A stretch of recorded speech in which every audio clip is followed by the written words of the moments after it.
पिपरा के छावा तो नहीं भुलाला दिमाग से याद नहीं जाला पिपरा के छावा तो नहीं भुलाला दूरी लगता हर हाल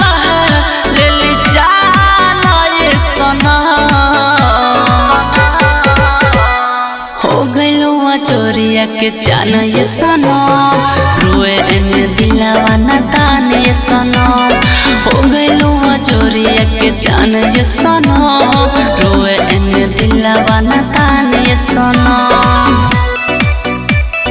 रोए एने दिलावा ना तान ये सना पांडे रिकॉर्डिंग स्टूडियो पंचदेवरी बाजार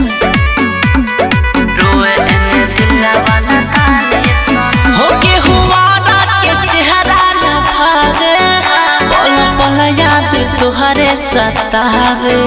पल पल याद तुहरे सतावे बीच रहिया में हमारा के छोड़ दिहल अपन आशिक बना के मुँह मोड़ लिहलू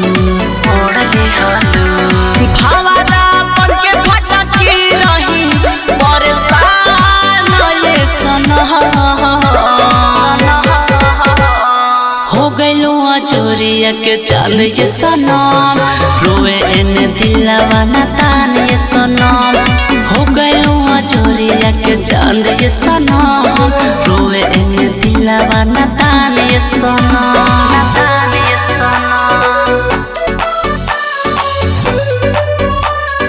रोए एने दिलावा ना तान ये सनम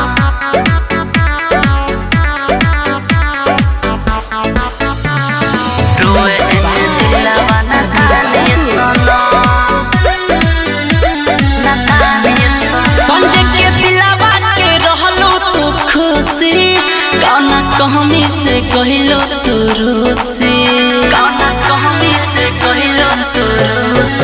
मन डूबे दर्द के धइले लू साथ हो जोड़ले हलो तू प्यार के गाठा हो तोहरे नाम दिल कोइनी कुर्बान ये सनम हो गइलो जोरिया के चांद ये सनम रोए एने दिलावा ना तान ये सनम हो गइलो जोरिया के चांद ये सनम